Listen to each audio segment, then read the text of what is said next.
Banyak yang mengaitkan mundurnya Hasan Nasbi ini karena fakta dia adalah orang yang ditaruh Jokowi di situ dan presiden serta orang di seputar Pak Presiden ini tidak nyaman lah dengan latar belakangnya yang dikenal sebagai Jokower dan juga pembenci Prabowo. Ya memang sebagian orang mencurigai bahwa sang pejabat Pak Hasan ini ditaruh oleh Jokowi, memang faktanya begitu. Tetapi bukan itu soalnya tuh. Kalaupun dia ditaruh oleh Jokowi dan dikendalikan oleh Jokowi, di remote dalam proksi politik oleh Jokowi, tetapi publik tidak melihat itu. Publik melihat kapasitas ansih dari si pejabat ini, kan itu intinya tuh. Dan ya akhirnya merembet bahwa seolah-olah Pak Prabowo masih dikelilingi oleh agen-agen Jokowi. Akhirnya begitu terbacanya. Dan mungkin juga Gerindra merasa begitu. Tetapi sekali lagi kita mau cari orang yang betul-betul paham apa artinya retorika dalam komunikasi politik. Tetapi sekaligus cara berpikir yang memungkinkan orang menyetarakan antara isi komunikasi itu dengan pikiran presiden. Jadi dia mesti datang dari semacam penghayatan terhadap isi kepala presiden, penghayatan terhadap kemampuan presiden untuk lakukan persuasi. Dan itu harus terbaca setiap hari karena pejabat komunikasi itu setiap hari akan ditanya oleh wartawan kan. Jadi sekali lagi itu mungkin yang membuat kita mulai berpikir bahwa ya kualitas dari orang-orang Jokowi memang ya sekualitas Jokowi, tidak mampu untuk menaikkan level komunikasi atau kemampuan retorik yang membuat orang merasa oh Pak Prabowo betul-betul dikelilingi oleh mereka yang bermutu tuh. Dan ternyata ya, satu persatu terbukti bahwa pejabat-pejabat yang ditinggalkan oleh Pak Jokowi di sekretariat istana itu ya nggak bermutu tuh, satu persatu mulai melakukan blunder. Sebuah kabar menggembirakan terdengar dari istana. Hasan Nasbi menyatakan ia tidak jadi mundur sebagai Kepala Kantor Kepresidenan atau Presidential Communication Office (PCO). Hasan menyatakan Presiden Prabowo memintanya untuk tetap memimpin lembaga komunikasi presiden itu. Berita ini menunjukkan narasi bahwa Prabowo hendak membersihkan orang-orang Jokowi sama sekali tak berdasar. Hasan dikenal sebagai salah seorang kepercayaan Jokowi. Posisinya sempat goyang ketika tersiar kabar Prabowo marah karena Hasan berkomentar sinis tentang kiriman kepala babi ke kantor Tempo. Hasan mengatakan kepala babi itu sebaiknya dimasak saja. Sesudah insiden dengan Tempo itu dikabarkan Hasan tidak pernah lagi diundang ke rapat-rapat kabinet. Hasan mengajukan surat pengunduran dirinya pada 21 April. Tapi surat itu tidak disampaikannya langsung pada Prabowo, melainkan ia titipkan pada Mensesnek Prasetyo Hadi dan Sekretaris Kabinet Teddy Indrawijaya. Saat mengumumkan pengunduran dirinya, Hasan menyatakan ia mundur berdasarkan keputusan yang matang. Menurutnya itu bukan keputusan yang mendadak, tiba-tiba, dan dilakukan secara emosional. Hasan mengaku mengundurkan diri karena ada sesuatu yang tidak bisa ditanganinya lagi. Sudah pernah saya sampaikan bahwa kalau ada sesuatu yang sudah tidak bisa lagi saya atasi atau kalau ada persoalan yang sudah di luar kemampuan saya, maka tidak perlu ribut-ribut, tidak perlu heboh-heboh, kami pun harus tahu diri dan kemudian mengambil keputusan untuk menepi, kata dia. Selama sekitar 10 hari berikutnya tidak terdengar suara apapun dari istana. Yang lebih ramai bicara adalah mereka yang berada di luar pemerintah. Koalisi masyarakat sipil yang merupakan gabungan sejumlah LSM, yakni Imparsial, PBHI, Elsam, Walhi, HRWG, De Jure, Setara Institute meminta pemerintah meninjau kembali posisi Hasan Nasbi sebagai ketua PCO. Ray Rangkuti mengatakan setelah Hasan Nasbi diturunkan, giliran berikutnya adalah Gibran. Ferdinand Hutahian dari PDIP bahkan meminta PCO dibubarkan saja karena tak ada gunanya.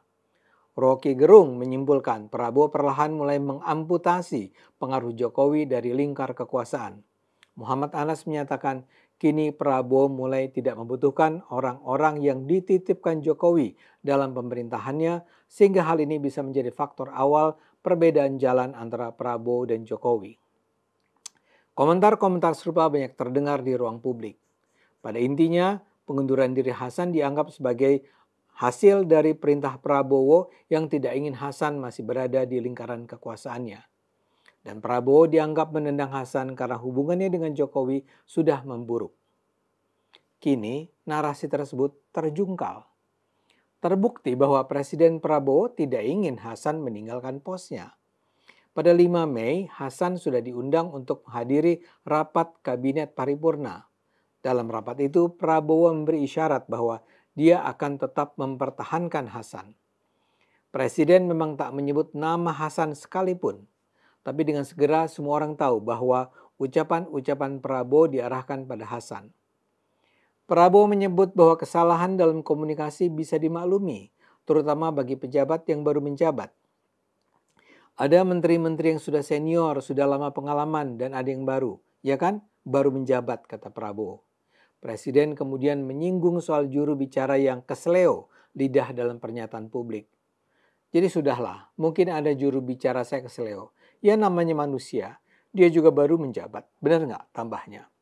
Dan benar saja, pada 6 Mei Hasan muncul di depan wartawan dan menyatakan dia tetap memimpin PCO. Menurut saya perkembangan ini memiliki makna penting. Serangan terhadap Hasan harus dilihat dalam dua tujuan. Pertama, untuk menyingkirkan orang-orang dekat Jokowi dari pemerintahan Prabowo. Itu sangat terlihat dalam komentar-komentar yang tadi saya kutip. Mereka ingin menegaskan bahwa Jokowi adalah ancaman bagi Prabowo. Mereka membangun narasi bahwa pada dasarnya Jokowi memilih berada di dekat Prabowo agar bisa terus menjaga posisi dalam lingkaran kekuasaan. Ini semua diperlukan agar keluarga Jokowi masih akan berperan dalam pemilu 2029, 2034, dan mungkin terus dan selanjutnya. Karena itu semua anasir pro-Jokowi harus dibersihkan. Bahkan sebuah acara alamiah seperti kedatangan para ex-menteri Jokowi ke kediaman sang mantan presiden di Solo dimaknai sebagai perwujudan adanya matahari kembar dalam panggung politik Indonesia. Upaya penyingkiran Gibran yang dimotori para purnawirawan TNI adalah bagian dari orkestrasi yang sama. Penyingkiran Hasan Nasbi juga perlu dibaca dalam skema tersebut. Bahkan orang-orang Gerindra pun digosok-gosok untuk khawatir dengan kemungkinan kebangkitan keluarga Jokowi itu. Mereka dibuat percaya bahwa kubu Jokowi adalah ancaman serius bagi keberlangsungan kekuasaan mereka. Karena itulah Hasan Nasbi tidak boleh lagi berada di posisi sangat strategis ini. Kedua, ini adalah serangan terhadap rezim Prabowo ini sendiri. Ini adalah semacam upaya memperlemah keabsahan pemerintah Prabowo di mata masyarakat. Karena itu krisis demi krisis harus dilakukan. Serangan agar Prabowo menanggalkan posisi Hasan adalah bagian dari upaya mendepak orang-orang terbaik dari lingkaran kekuasaan Prabowo. Saya rasa para penyerang menganggap Hasan sebagai salah satu tokoh politik yang bisa melindungi Prabowo dari serangan-serangan politik yang seringkali membabi buta. Hasan adalah tokoh pintar yang bisa menjadi benteng pertahanan Prabowo. Dan jangan lupa, di dalam PCO ada tokoh-tokoh muda yang juga intelek, kritis, dan pintar. Saya merasa PCO ini selama ini masih underutilized di setengah tahun pertama pemerintahan Prabowo. Hasan dan timnya ini adalah orang-orang yang menurut saya bisa diandalkan Prabowo. Dan karena itulah di mata para penyerang, mereka harus disingkirkan. Kejadian kepala babi adalah peristiwa kecil yang tak perlu ditafsirkan sebagai bukti ketidakmampuan Hasan dan kawan-kawan. Saya bersyukur bahwa orkestrasi untuk menyingkirkan Hasan sejauh ini gagal dilaksanakan. Kedepan saya berharap Presiden memberikan otoritas dan tugas yang lebih bertenaga kepada Hasan dan kawan-kawan. PCO selama ini justru tidak dioptimalisasi dalam komunikasi Presiden. Dari yang saya tahu, PCO justru underutilized, tidak dimanfaatkan secara semestinya. Musuh-musuh pemerintah Prabowo pun saya percaya tahu itu. Karena itu ke depan, kepintaran orang-orang di lembaga itu harus dimanfaatkan seoptimal mungkin. Sudah banyak pihak yang mengingatkan bahwa salah satu kelemahan pemerintah Prabowo selama 6 bulan ini adalah soal komunikasi. Komunikasi adalah kerjaan yang harus diemban PCO. PCO seharusnya bukan sekedar jadi juru bicara untuk menjawab pertanyaan-pertanyaan wartawan atau pemangku kepentingan lain. PCO seharusnya menjadi lembaga yang secara terencana dan berhati-hati menjalankan fungsi komunikasi pemerintah. Menjelaskan, mendengarkan, menjawab. Hasan seharusnya memang ditempatkan di posisi yang sangat dekat dengan kursi presiden. Percayalah, program-program berkualitas dari pemerintah tak akan banyak berarti bila tidak disertai komunikasi yang baik. Karena itulah saya bahagia dengan kembali Hasan dan geng PCO-nya.